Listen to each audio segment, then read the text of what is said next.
Ladies and gentlemen, bonjour et bienvenue dans ce nouveau journal. Bon alors, au programme, il y a un petit sujet qui ne va a priori pas intéresser tout le monde, mais de grâce, regardez-le, soyez curieux, et ce n'est pas parce que vous n'êtes pas consommateur vous-même que ça ne va pas vous apporter des connaissances et même briller en société par la suite. Donc, voilà, saisissez l'opportunité d'enrichir votre esprit avec quelque chose de très commun, très apprécié par beaucoup de monde, détesté par d'autres, mais c'est passionnant, vous pouvez me croire, et on en reparlera dans les commentaires, je suppose.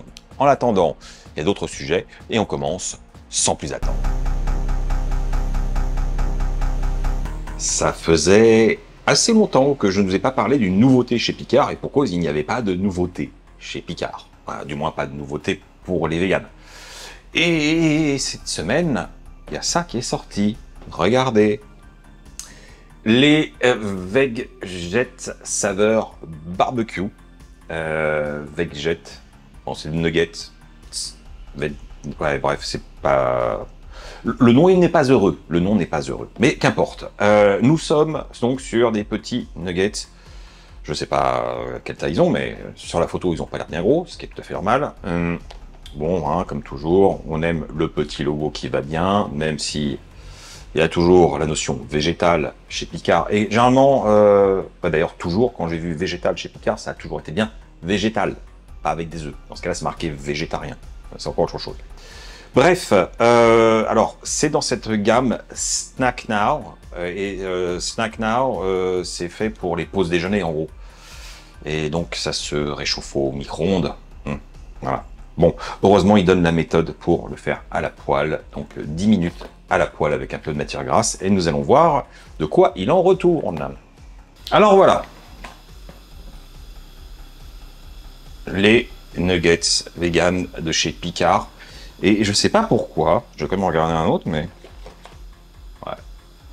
J'ai remarqué que dans les nuggets végétaux des grandes marques, des distributeurs généralement, c'est toujours la même forme, c'est la même découpe. C'est quand même super étrange. Enfin, il y a peut-être une explication, genre tout est fait au même endroit et c'est juste une autre étiquette, voilà. Mais bon, en tout cas en version surgelée, j'en ai jamais vu, donc la recette est peut-être totalement différente et j'ai juste la forme en commun. Donc, un peu d'huile, voilà.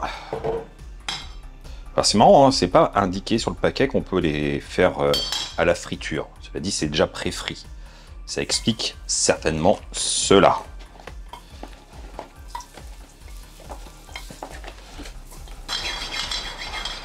Et voici donc notre nugget complètement cuit, doré à souhait. Il y a une odeur un peu céréalière, voilà. Ça sent pas le graillon, ça n'a pas de parfum qui ressort énormément, mais voilà, voyons.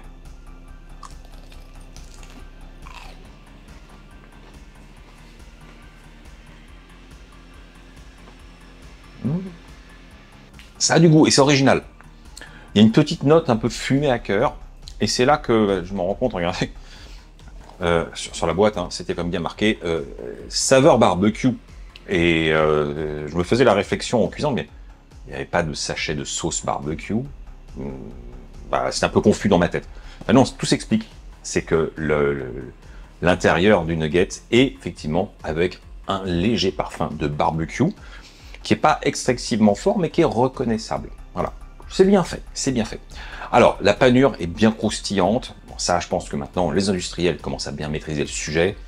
Donc ça, rien à redire. L'intérieur, il y a une texture. Alors, c'est ferme, mais c'est assez friable sous la dent. Enfin, il y a un jeu. Voilà, c'est pas monolithique, c'est pas un bloc, c'est pas de la purée. Il y a comme un petit jeu de texture qui est pas désagréable. Et franchement, je boude pas mon plaisir. Alors par contre, chose que je n'ai pas du tout regardé, c'est le taux de protéines. Est-ce que c'est... Voilà, j'ai pris parce que j'étais content d'avoir une nouveauté, mais j'ai rien regardé. 13 grammes. Alors par contre, je ne saurais absolument pas vous dire si c'est un produit saisonnier et qui va peut-être disparaître rapidement. Je ne peux pas vous dire. Donc, comme toujours avec ce genre de magasin, moi je vous engage à y aller très très vite. pour tester déjà, et envoyer un signal positif à Picard en disant bah oui, vous faites des trucs vegan, et bien la clientèle est au rendez-vous. Surtout qu'en plus, ça m'a surpris, mais ça c'était 2,60 je crois, ce qui est très peu cher pour des protéines végétales de cette qualité. Il y a comme 8 pièces dans la boîte, donc c'est en concurrence complète avec d'autres nuggets qu'on trouve en supermarché qui sont souvent beaucoup plus chers. Beaucoup plus chers. Donc, bien joué Picard. Chers amis, bon, vous avez vu le titre de la vidéo, vous voyez le décor derrière moi, vous savez qu'on va parler d'un sujet qui me tient particulièrement à cœur, c'est-à-dire la bière. Eh oui, il n'y a pas que le piment dans la vie, il n'y a pas que le tofu, il y a aussi les bonnes choses. Et la bière fait partie d'un champ d'expérimentation que j'ai emprunté il y a quelques années déjà. Et je me suis rendu compte de la complexité, de la richesse, de la diversité du monde brassicole. Et j'avais envie de partager ça avec vous. On en a déjà parlé plusieurs fois sur le thème, effectivement, du véganisme. Est-ce que c'est compatible ou pas? On reviendra là-dessus.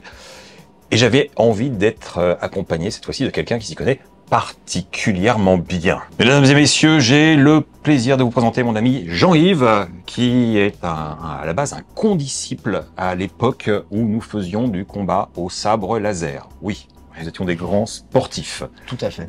Et qui dit sport dit bière. Je ne sais pas pourquoi il y avait cette association souvent. Elle s'est fait très rapidement en plus. Hein. Oui. La première année. Dès la première année, on a conçu des bières pour le club de sabre laser. On n'est pas là pour parler sport, on est là pour parler bière. Donc, j'ai quelques petites questions à poser à monsieur. Bon, donc Jean-Yves, aujourd'hui, tu m'accueilles sur ton lieu de travail, qui est la caisse de bière à Courbevoie. Tout à fait. Magasin spécialisé dans le jambon aussi. Ah, d'accord. Également. Plutôt la bière. Surtout la bière, le jambon, c'est seulement les jours pairs.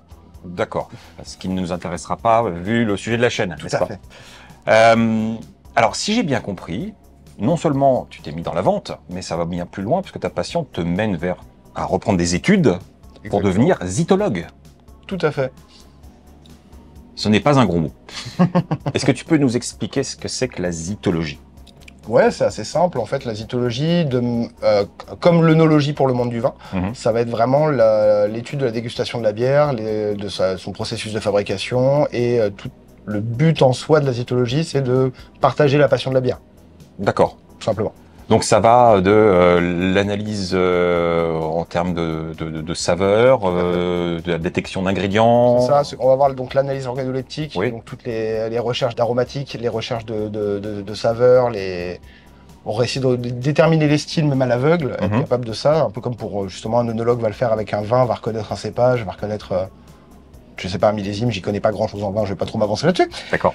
Oui, comme l'œnologie, du coup, on va vraiment avoir cette envie de partager notre passion avec les gens, avec le plus grand monde possible, justement, pour leur montrer que la bière, c'est pas juste ce qu'on trouve au supermarché, que c'est un peu plus que ça. Oui. Il y a un vrai potentiel. Sinon, il n'y aurait pas de sujet. C'est ça. Il y a un vrai potentiel de dégustation et malgré la réputation que ça peut avoir pour certains. D'accord. C'est quand même vachement plus cool. Et alors, dans ce métier de zytologue, il y a aussi le côté le pairing pour tout ce qui est nourriture, vraiment les accompagnants en accord, mets et bière. Ouais, tout à fait. Alors là, ça va être plus c'est une petite partie de notre cursus qui va être plus une spécialité pour certains, je pense, après. Moi, ce sera pas forcément mon cas, mais certains vont vraiment se spécialiser dans l'organisation d'ateliers de pairing, justement, où ils vont faire des accords bière et fromage, bière et dessert, etc. Là où d'autres vont travailler directement dans des brasseries et en brassage pour faire de la bière, d'autres vont faire de l'animation d'ateliers découvertes, travailler en cave, etc. Mais, donc ça ouvre un champ de possibilités, c'est pas juste le côté œnologie, un peu de façade, enfin de bureau, tu vois, côté un peu je suis expert en, mais bon, et donc c'est ça. Ça nous ouvre en fait, nous, pas mal de portes et ça nous donne une sorte de légitimité aussi dans le milieu professionnel de la bière. Parce que forcément, moi, j'ai monté ma page Instagram il y a un peu plus de 2 ans en parlant de bière. J'ai commencé mes études il y a un peu moins d'1 an maintenant. Il y a 2 ans, j'allais pas aller toquer à la porte d'un brasseur pour lui demander du boulot en disant bonjour, je suis Instagrammeur, j'ai 50 abonnés. D'ailleurs, je vous mets en barre d'infos le lien vers l'Instagram de Jean-Yves, parce que c'est toujours très sympa, on apprend beaucoup de choses, vous verrez. Alors, c'est vrai que tu faisais une comparaison avec le monde du vin, avec l'œnologie. C'est vrai que pour le commun des mortels, la bière, c'est quelques bières dans le supermarché. Le plus exotique, ça va être des bières belges, style une triple. Un truc qui sort d'une abbaye. Enfin, toi, ça, c'est le summum de ce que connaissent la majorité des gens. Et ils ont du mal à imaginer que ça puisse être un univers à part entière, extrêmement riche et dense. Donc forcément, la question qui se pose, c'est combien il existe de styles de bière différents? Vaste question. Bah, oui, je sais même pas s'il y a une vraie réponse. Alors, on a des éléments de réponse parce qu'en fait, aujourd'hui, on a des organismes comme le BJCP, donc le Beer Judge Certification Program, qui est en fait une association américaine qui s'occupe en fait des certifications pour les juges de concours. Ah oui, d'accord. Donc, c'est avec ils ont créé du coup cette classification des styles qui pour justement classer les bières dans les catégories qui leur correspondent en concours. D'accord. Le truc, c'est que même ça va pas regrouper tous les styles existants. Ça va regrouper les styles, entre guillemets, les plus codifiés, les plus définis, les plus anciens aussi. Parce qu'un style qui vient d'apparaître, admettons, il y a 2 mois, ne sera pas dans le BJCP. Forcément. Il va lui falloir un petit temps d'existence qui développe des marqueurs qui lui sont propres afin d'apparaître dans ce style. Là, actuellement, dans ce guide, on va être à une centaine de styles environ. Peut-être un peu moins ou un peu plus. Là, je sais pas. Mais c'est déjà pas mal. C'est déjà pas mal. Alors, pour ceux qui comprendraient pas de quoi on parle quand on a cette notion de style, c'est en France, on a une classification un petit peu bête qui est colorimétrique. On a les blondes, les rousses, les brunes, les ambrées, et puis et la blanche. Oula, et la blanche, on l'avait oublié. Oublie aussi l'IPA qui est rentré maintenant dans les supermarchés en catégorie IPA. C'est vrai que ça, c'est assez récent, ça a même pas 10 ans. Non, ça vient avec le boom justement de la bière artisanale en France et l'arrivée de Brewdog et en particulier avec la Punk IPA qui a démocratisé le style. C'est vrai. Mais c'est vrai que du coup, ça a une importance parce que ça va nous donner effectivement des traceurs dans le style de bière, mais même parfois sur des notes aromatiques que vous ne retrouvez pas chez l'une ou chez l'autre. Techniquement, si vous prenez une stout, vous allez avoir quelque chose de très torréfié, presque des notes de café, alors que si vous prenez une IPA, vous allez avoir de l'amertume et potentiellement des notes citronnées ou tropicales. Donc c'est un grand écart quand même. D'ailleurs, on parle de style, mais il y a aussi le pourcentage d'alcool. C'est vrai que pour la majorité des gens, l'image de la bière, c'est une boisson relativement légère en alcool. Allez, la grande folie, ça tombe à 5. Mais ils ont du mal à imaginer que ça puisse être beaucoup plus léger, voire extrêmement plus fort. Est-ce que tu as un peu une fourchette et le pourquoi est-ce qu'il y a des variations sur l'alcool? Déjà, on va avoir la fourchette de base de supermarché, c'est-à-dire on va avoir les bières légères, que tout le monde connaît, et les bières qu'on va un petit peu attribuer, les bières canettes, telles que la 8-6, pour en citer qu'une. J'ai fait une vidéo spéciale là-dessus. Voilà, qui va être l'exemple de la bière forte pour le commun des mortels. Globalement, ils vont penser que ça, c'est de la bière forte, et il y a les bières légères. C'est vrai. Réellement, on va aujourd'hui avoir des bières ça va démarrer déjà. Bon, il y a les bières sans alcool, ça c'est un fait. C'est toujours de la bière? Ça reste toujours de la bière, parce que le processus de fabrication est le même. Après, il y a différentes façons de désalcooliser une bière. Soit on la fait sans alcool, soit on la désalcoolise, mais ça reste toujours le même processus de fabrication de départ, on reste sur une bière. D'accord. Après, on va avoir les légères en alcool, mais parfois des très légères, comme ce qu'on va appeler les sessions. Donc, ça va être les sessions IPA par exemple, et ça va être des bières avec un degré d'alcool plus bas que celle de leur style classique. Une IPA, ça va être entre 6 et 7 degrés. Une session IPA entre 3 et 4. D'accord. C'est souvent des bières un peu plus légères aussi en bouche, un peu moins de corps, plus estivales en général. C'est ce qui marche très bien en été. Ouais, bien sûr. Et à l'inverse, on va avoir du coup les stouts ou les imperial stouts qui peuvent monter jusqu'à 12, 13, 15 degrés. Là, on arrive sur des choses beaucoup plus costauds. Et aussi, c'est beaucoup plus rare, mais on va voir les Eisbock, le style, un style allemand à l'origine, ou là, bière de glace au Québec, où là, on peut monter, je crois, le maximum qui a été atteint dépasse les 40 degrés. Je confirme. Voilà. Je confirme. Donc, là, oui, et techniquement, c'est encore de la bière. Le processus de fabrication est toujours respecté, c'est de la bière. On enlève de l'eau pour concentrer l'alcool, certes, mais ça reste de la bière. Et pourtant, en termes de degré d'alcool, on est plutôt sur un spiritueux. C'est vrai.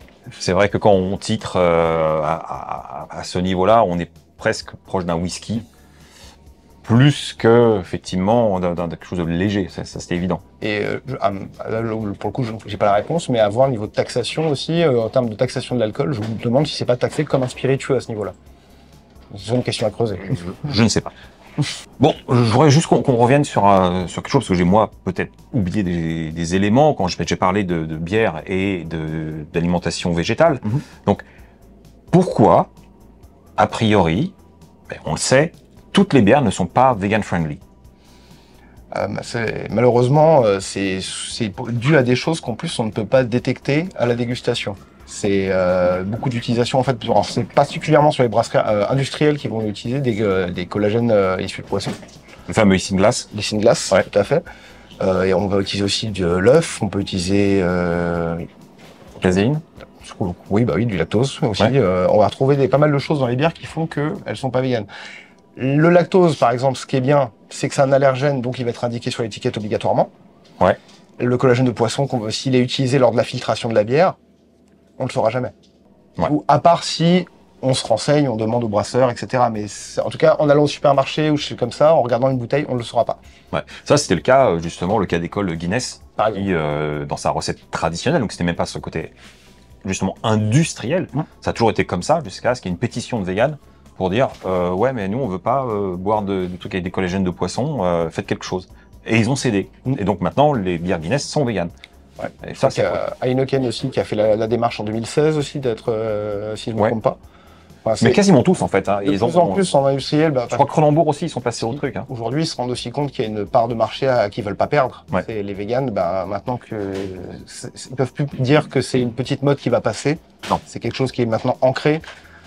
C'est du chiffre d'affaires sur lequel ils veulent pas s'asseoir, tout simplement. Ce serait, là, je parle vraiment pour les industriels, hein, mais ce que c'est que pour eux, c'est du manque à gagner et ça ne les intéresse pas. Plus ils ont préféré changer leur processus de fabrication pour le rendre plus vegan friendly, et je trouve ça génial. Après, c'est dommage que ce soit pas encore totalement généralisé. C'est clair, c'est clair. Donc après, au-delà des méthodes de collage, de clarification de la bière, il y a les ingrédients. Tout à fait. Et là, c'est infini. Comme on disait, lactose, qu'on va retrouver pas mal dans tous les styles, en particulier dans les stouts, où on va retrouver les passeries ou les milk stouts, Ouais. qui vont contenir du lait, tout simplement. Au moins avec Milk Stout, on sait où Voilà, on là on est. sait où on va. Et généralement, comme toujours pareil avec le lactose, c'est indiqué sur l'étiquette, ils n'ont pas le choix. Ouais. Donc, mais après, il y a d'autres petits trucs, ça va être le miel, par exemple, qu'on peut Ouais. retrouver dans certaines bières. Là, c'est pas un allergène, il n'y a pas d'obligation de Non. l'indiquer.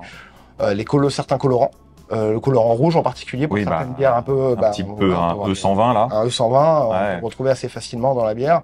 Ah ouais. Et alors, c'est pas très fréquent maintenant. Là, je vois la plupart des brasseries avec lesquelles je travaille, elles vont utiliser plutôt de la poudre de betterave Bien pour sûr. avoir un colorant rouge.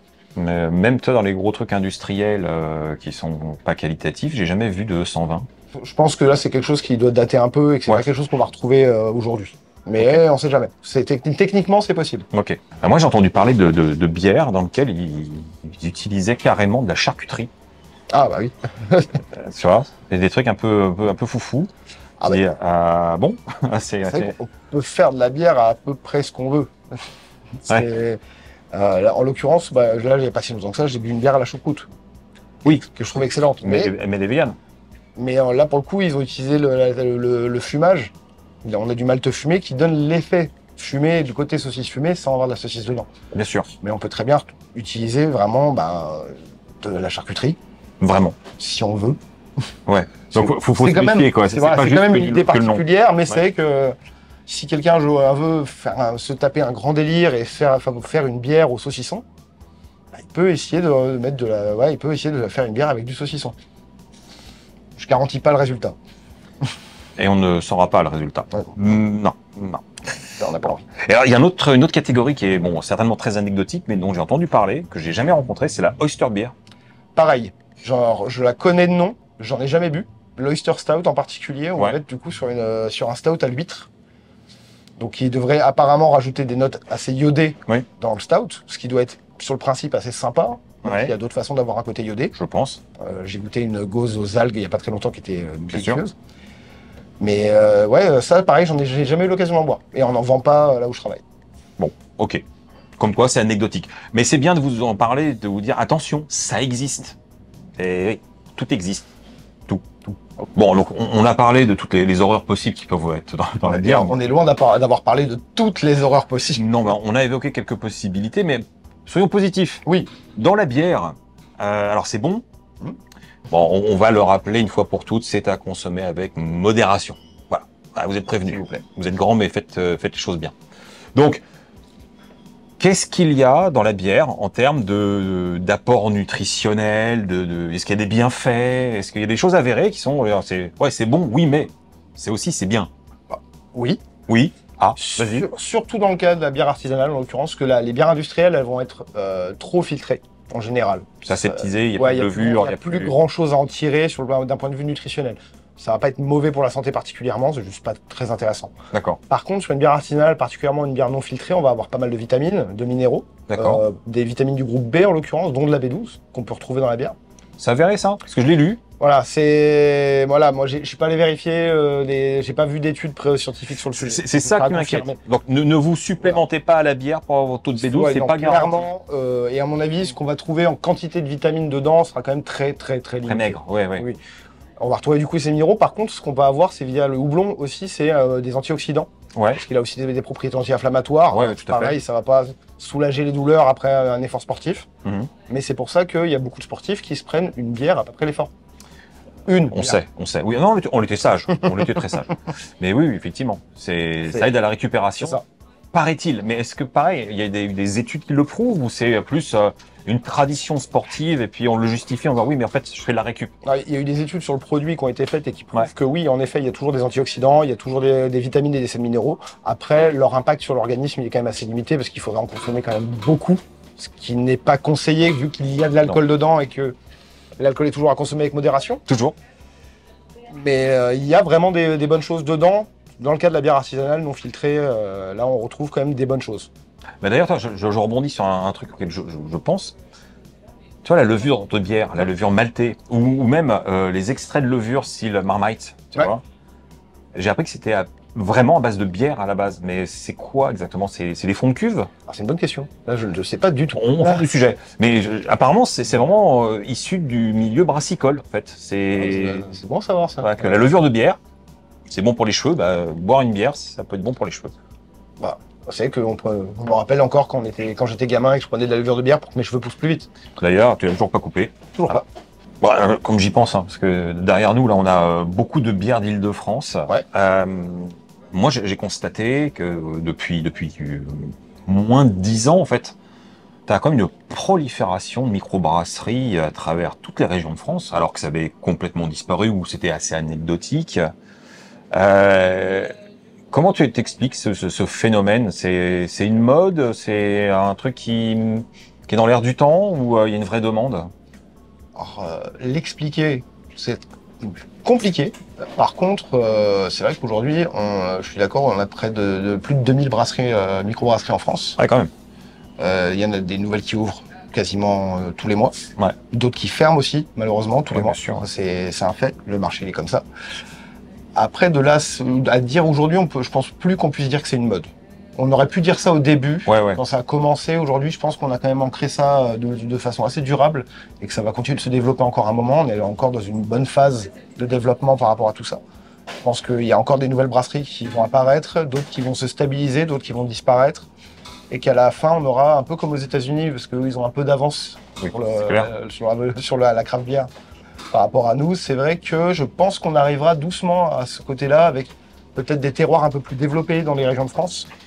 C'est quelque chose. Moi, ça fait partie de mon questionnement parce que moi, j'ai bu quand même pas mal de trucs qui venaient de différentes régions de France et je me suis rendu compte que très souvent, d'une brasserie à l'autre, tu fais aucune différence sur la typicité, le type de bière, même la signature. C'est exactement le même bière très consensuelle, alors pas forcément mal faite, mais à l'aveugle, il n'y a aucun moyen de savoir, dire ah ça c'est une bière qui a cette intention, c'est un truc en plus.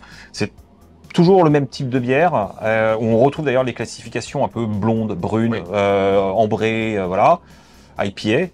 Et puis ça sort pas trop des sentiers battus. Le public français est peut-être pas encore mature pour aller plus loin. C'est ça, je pense que le grand public, en tout cas français, n'est pas encore assez éduqué, encore assez mature sur le sujet. Aujourd'hui, j'ai encore beaucoup de clients qui viennent à la cave et qui me demandent des bières blondes, des bières brunes, des bières ambrées, ou des bières aux fruits. Ah, c'est vrai, on a oui, des bières aux fruits, faut pas les oublier celles-ci. Et c'est vrai qu'il y a des brasseries aujourd'hui qui vont développer à la fois une gamme permanente et une gamme éphémère. La gamme permanente, ça va être souvent justement des gros classiques, des choses qui se vendent, parce qu'il faut assurer la pérennité financière de la brasserie. Et là où ils vont pouvoir expérimenter, se lâcher un peu plus, ça va être sur leurs gammes éphémères. Avec là, par exemple, on va retrouver des styles un peu moins connus, comme le style saison, avec parfois des ajouts un peu particuliers. Une saison aux fruits rouges, des trucs un peu acides, des bières acides, acidulées. Ouais. On peut retrouver vraiment des choses très sympas. Une saison à l'origan aussi. Par exemple. Bonne idée. C'est très très sympa ça, tiens.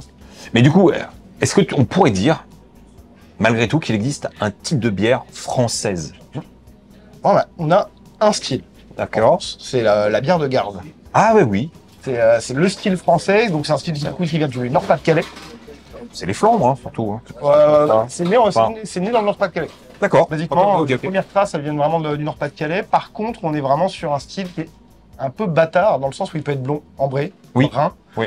C'est plus une technique. En fait, lors du brassage, on va garder la bière en cuve de garde à la fin du brassage, plus longtemps. Ah, ça explique. Parce que bière de garde. Et il y a aussi d'autres styles de bière qui sont gardés donc pendant des durées parfois aussi longues, voire plus longues, mais qui sont d'autres styles. Donc le style bière de garde, c'est un style un peu particulier français qu'on a en termes de représentation. On va avoir les brasseries Trois-Monts, Jeanlin. Oui, tout à fait, Jeanlin. Voilà, ça va être vraiment les cadors de la bière de garde. Oui, c'est clair. C'est notre style, Cocorico à nous. La tradition, messieurs. Mais tu vois, pendant des années, moi je pensais, quand j'entendais bière de garde, que c'était à l'époque style médiéval. Exactement. C'était la bière qui était donnée aux gardes dans les châteaux, tu vois. C'était la première idée que j'avais aussi en tête. Mais pas du tout. Pas du tout. C'est beaucoup plus bête que ça. Absolument faux. C'est juste, on l'a gardée avant de la boire. Au lieu de boire la bière tout de suite après fermentation, normalement on attend quand même 2 semaines après fermentation. Là, on la garde 30 jours. Je crois que c'est 30 jours le minimum pour avoir le droit à l'appeler bière de garde. Ok. Bon, bien, gardons cette information. C'est ça. On va parler comme du sujet qui fâche. Ben oui. Puisque la bière artisanale, c'est bon, c'est beau, c'est original, c'est créatif, c'est plein de choses. Mais en France, c'est cher. Hein. Moi, je me souviens, pour l'anecdote, quand j'allais dans une cave à bière pas loin de chez moi, il y avait parfois des clients qui rentraient et qui choisissaient une bière et qui attendaient qu'on lui en donne 6 pour le prix annoncé. Ils disaient, mais vous en donnez qu'une? Sachant que c'était juste pour me montrer la bière. Moi, je dis, bah non, c'est le prix à l'unité. Et les gens ils disaient non alors, et s'en allaient. Ce qui est complètement décorrélé de la réalité. C'est vrai que si vous prenez un pack de bière industrielle, ça vous coûte très peu d'argent, mais trop pour la qualité, honnêtement. Et dès qu'on va sur de l'artisanat, on paye autre chose. Mais est-ce que tu as un semblant d'explication, toi qui es un peu dans le business maintenant, tu as une clé de lecture sur pourquoi c'est cher? Oui, aujourd'hui en fait, là, déjà les brasseries artisanales, là où les brasseurs industriels vont brasser des quantités déjà bien plus... Des volumes énormes. Voilà, des volumes énormes. Forcément, le coût à l'unité est moins cher. Les brasseries artisanales brassent des bien plus petits volumes. Donc déjà, rien que pour ça, le coût à l'unité est plus cher. Au-delà de ça, il y a aussi le choix des ingrédients. Ouais. Les brasseries artisanales vont choisir souvent des ingrédients de meilleure qualité, des choses assez qualitatives. Là où les brasseries industrielles, on utilise vraiment la même gamme de produits depuis très longtemps. Ouais. C'est Heineken qui a pas longtemps été très fier de pouvoir dire qu'on pouvait boire la bière avait le même goût, quel que soit l'endroit dans le monde où on la buvait. Ouais, parce qu'eux, ils n'utilisent pas des houblons frais ou ils utilisent des extraits, des concentrés. Ça va être beaucoup d'extraits, de concentrés. On n'est pas sur du houblon frais du tout. On est très loin de là. Alors que forcément, brasserie artisanale, c'est aussi acheter des produits frais. Certains brasseurs vont avoir aussi des démarches locales, vont travailler avec des malteries et des houblonnières près de leur zone géographique. Donc, pareil, ça a aussi un prix. Plus, on rajoute à ça le matériel qui coûte extrêmement cher. Le matériel de brassage, ça coûte une fortune. Ouais, je pense qu'il faut du temps pour l'amortir. Hein. Il faut beaucoup de temps pour l'amortir. Il faut prévoir aussi le conditionnement, donc l'embouteillage ou encannage si on peut passer sur de la canette. Ouais. Le matériel, dans tous les cas, coûte très cher, même si maintenant il y a des services d'encanneuse mobile qui viennent à ta brasserie et qui te font un encannage pour toute une production et après ils repartent. C'est très bien, mais c'est bien pour une petite brasserie justement qui a des petits volumes à produire et qui veut les mettre en canette, il peut passer par là. Mais quand on commence à vouloir grossir un petit peu, à se développer, on est obligé de faire ces investissements-là. Et ces investissements, malheureusement, les répercutent vachement sur le prix pour le consommateur final. Et il faut rajouter à ça la taxation. Taxation qui en France n'est pas légère. Très légère et qui comparé même aux produits du vin. On sent que la France c'est toujours le pays du vin dans l'esprit. On a beaucoup plus de difficultés pour les brasseurs qui, encore il y a peu de temps, pouvaient pas servir à boire une bière à déguster à la brasserie sans avoir une licence. Ah oui, d'accord. Il fallait avoir une licence une licence comme pour un bar pour servir un coup à boire en dégustation à ta brasserie. Là où un producteur de vin ne va pas avoir ce problème-là, on peut très bien se déplacer sur son exploitation et boire. Il peut faire une dégustation de vin, il n'a pas besoin de licence pour ça. Ah d'accord, donc il y avait vraiment petits écarts, en fait, de traitement en fait entre les vignerons et les brasseurs. Ah ouais.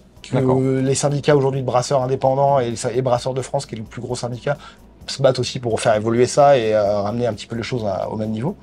Mais c'est vrai que c'est toutes ces choses-là en fait mises bout à bout qui vont faire que le prix de la bière aujourd'hui en France est cher.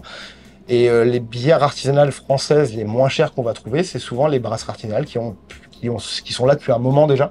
Et qui sont plus artisanales. Qui le sont toujours dans l'esprit ou au moins dans la taille de production, parce qu'on reste extrêmement loin des brasseurs comme Heineken, Kronenbourg ou autres, mais qui vont, comme on va avoir par exemple la Débauche, la Panam Brewing Company ou Bab Bab, qui ont des lieux qui aujourd'hui brassent quand même des volumes assez conséquents et qu'on peut retrouver très facilement dans Paris, que ce soit en resto, à Monoprix, on va en retrouver assez facilement. Mais c'est celles-là qu'on va trouver le moins cher aujourd'hui. C'est parce qu'elles sont plus faciles à trouver, elles sont plus distribuées. On a ce petit plus-là. Aujourd'hui, la plupart des bières que je vends en cave sont... on va retrouver une bouteille à moins de 5 €, une bouteille de 33 centilitres à moins de 5 €. C'est pas si fréquent. Surtout depuis l'inflation. Surtout depuis l'inflation. Parce que déjà avant, quand je te parlais de la boutique, on était plutôt à du 3,50 et les gens se faisaient un bond au plafond, dire mais ça c'est le prix d'un pack. Donc là maintenant ça a quand même pris une claque avec l'inflation. Aujourd'hui une blonde classique en 33 centilitres, vraiment la blonde classique comme tout le monde la connaît, artisanale, on est au moins à 3 € la bouteille. Bon alors maintenant, alors c'est très très subjectif parce que je vais faire appel à tes goûts personnels. Pour toi, c'est quoi le top 5 des brasseries artisanales françaises qu'il faut pas rater? En ce moment, je sais que c'est un classement, si tu me le redemandes dans 6 mois, il aura sûrement changé. D'accord. Parce que entre les nouveautés des brasseries et les nouvelles brasseries qui arrivent, mais voilà. Donc là, on va dire que c'est un classement à l'instant T. D'accord, ça me va. Et ce sera pas un classement d'ailleurs, ce sera, je t'en donne 5, mais elles seront pas... Pas d'échelle de valeur. Parce que j'ai pas envie que s'ils regardent la vidéo, ils soient vexés, c'est des copains. Non, mais on n'est pas là pour se fâcher, au contraire. Voilà. Non, déjà, je vais dire Sacrilège, qui est une brasserie de Montpellier, si je ne me trompe pas, qui est spécialisée dans les fermentations mixtes et fermentations spontanées. D'accord. Qui va faire beaucoup d'assemblages, en fait, avec des bières vieillies, des bières acides, souvent. Parfois, ils vont aussi faire des stouts, d'autres styles, mais ils restent majoritairement sur ce côté vieillissement en fût, beaucoup d'utilisation de fût en général, tout simplement. D'accord. Et ils font des trucs qui sont accessibles en termes de tarifs, en tout cas pour le style, parce que c'est un style qui en général va être plus aux alentours de, pour une bouteille de 75 centilitres, 15 €, 20 €. D'accord. Là, eux, ils vont te proposer des bouteilles qui vont monter à 12 €, 10 € parfois, même un peu moins. Donc c'est accessible et très très bon. D'accord. Ensuite, je vais parler de mes copains de chez Mogwai Brewing Company, ou on va dire Mogwai tout court. Ouais. Eux, ils sont dans l'est de la France. Je me rappelle pas du nom de la ville parce que c'est un nom alsacien et que je vais sûrement l'écorcher et que je l'ai pas en tête. Et tu parles pas alsacien? Malgré mes ancêtres qui sont dans le coin, non. Ok, il sera beaucoup pardonné. Eux, ils vont faire déjà toute une gamme de bières. C'est quasiment que de la bière éphémère. Ils vont pas avoir de gamme, quasiment en tout cas à l'heure actuelle, je crois pas qu'ils aient de gamme permanente. D'accord. Et ils sont beaucoup dans l'expérimentation. C'est d'eux qu'on a eu la bière à la choucroute. Très récemment. Ils ont fait avant ça la bière à la pizza hawaïenne et sa version pizza hawaïenne pimentée. Ouais.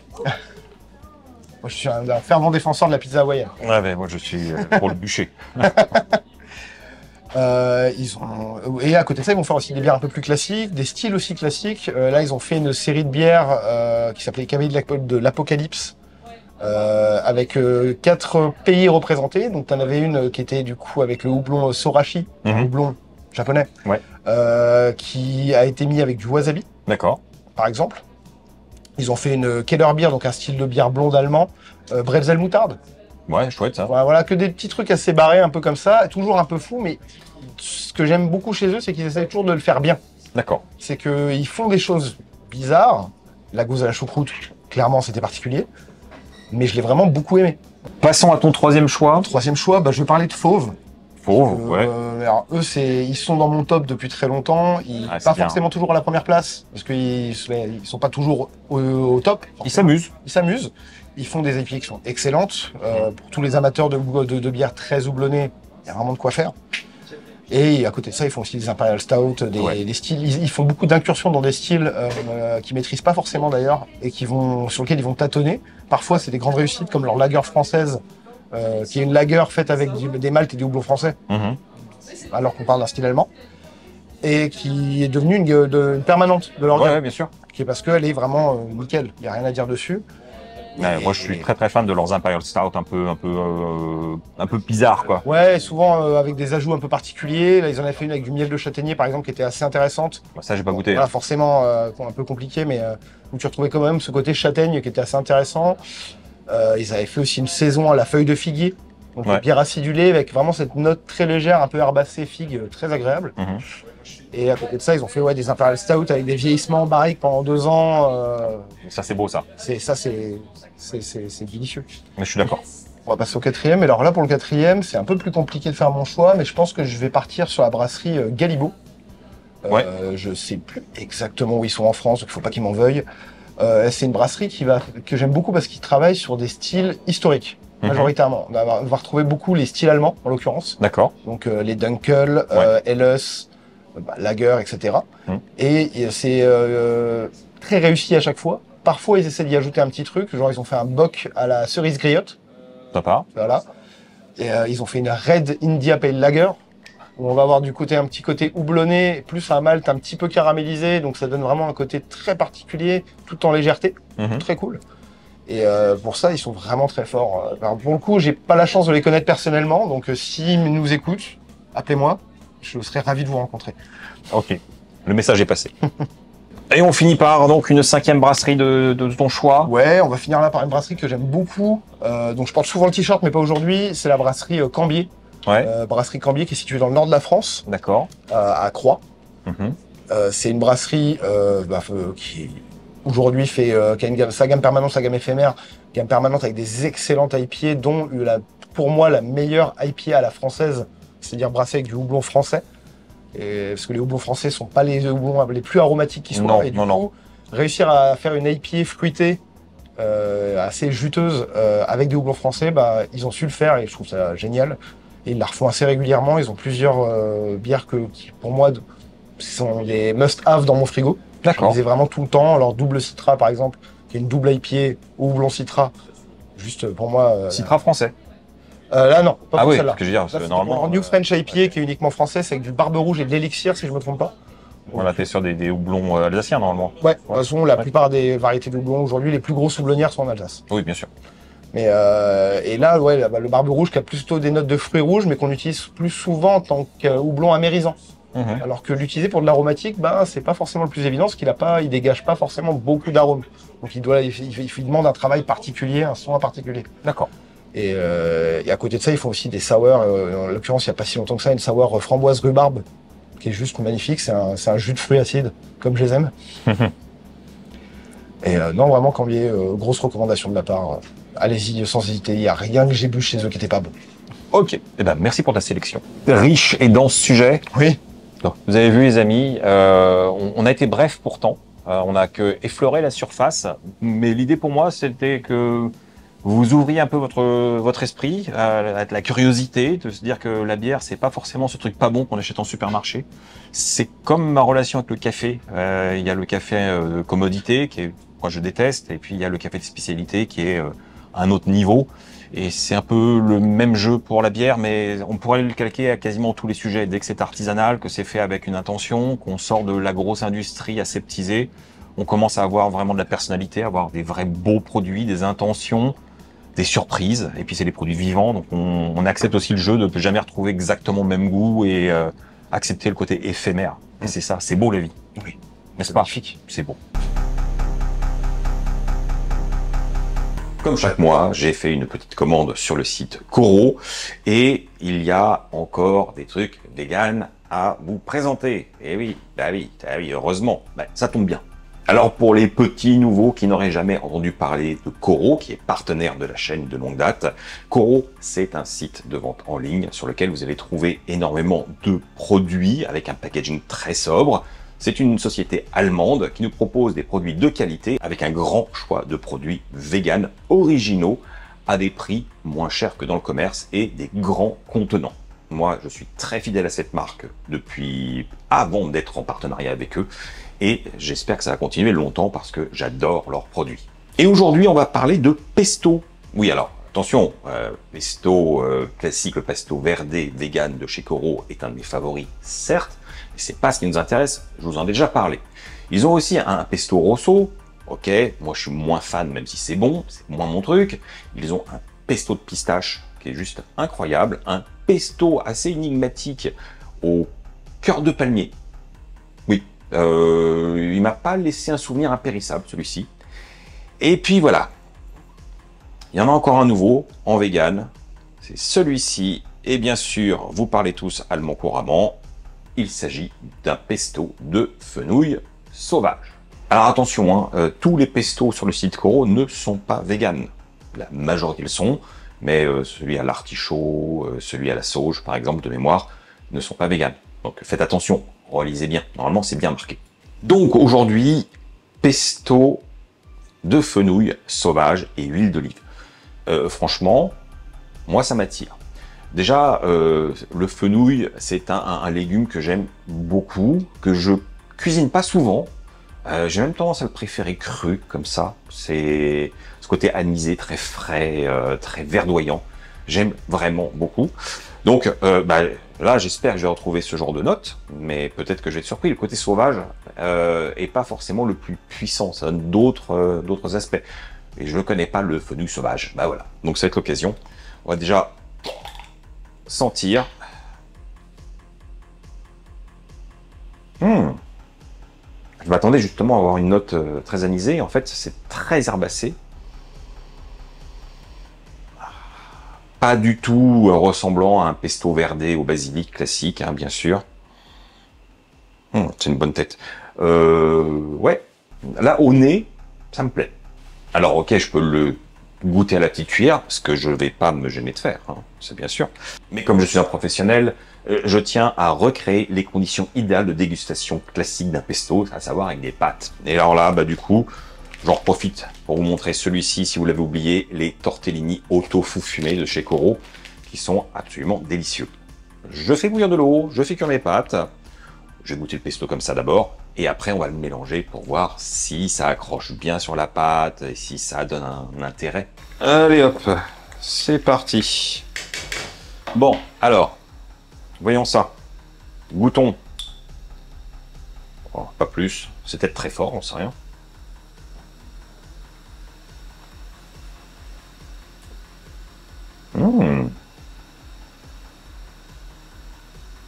Ah ouais, je m'attendais pas à ça. Alors très clairement, il y a une différence en termes de saveur entre le fenouil sauvage qui est là et le fenouil blanc classique qu'on trouve en commerce.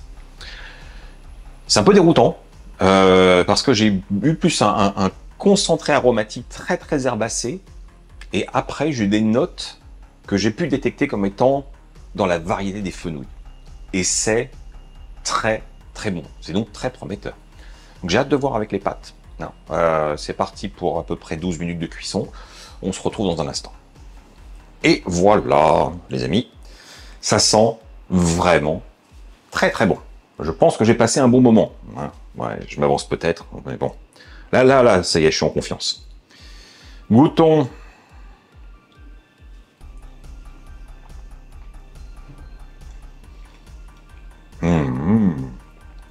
Ah ouais, ça change.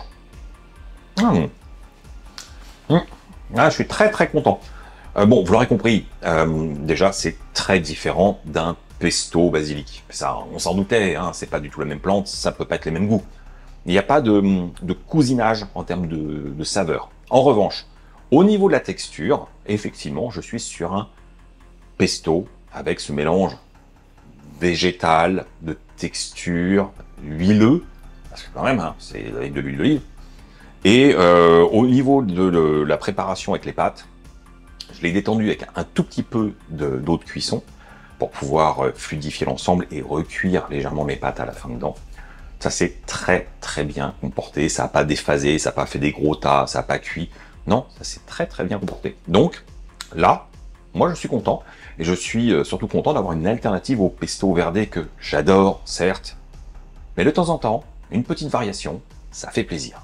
Surtout quand elle est qualitative. Donc voilà, encore un bon petit produit Coro à découvrir, et si vous voulez vous aussi tester ce pesto de fenouil sauvage, n'hésitez pas à utiliser mon code de réduction, moins 5% avec le mot magique Sébastien Cardinal. Voilà. Bon, il fait faim, je vais me préparer un petit repas. Alors, pour moi tout seul, parce que c'est pas le genre de truc que Laura apprécie, parce que voilà, on a des goûts différents sur certains points. Et aujourd'hui, j'ai envie de me faire un petit chili, un chili vegan, mais j'ai pas envie de le faire classique avec des pestes fines ou du haché.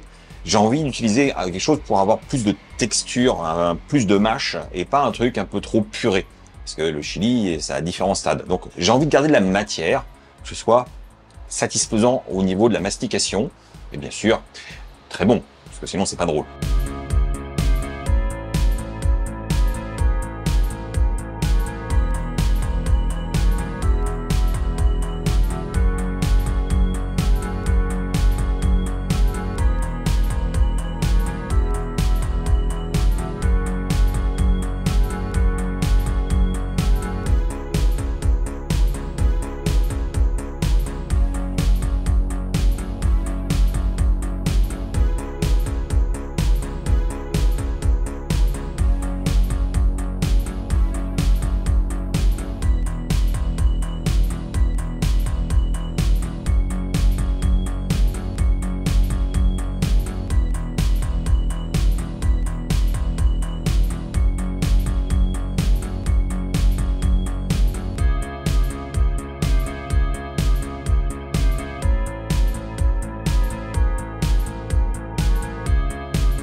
Alors, c'est pas beau ça, ça donne pas envie? Alors oui, il fait chaud, en cuisine il fait chaud, dehors il fait chaud, le plat est bien chaud. Et alors? Je vais goûter. Voyons ça. Ouh.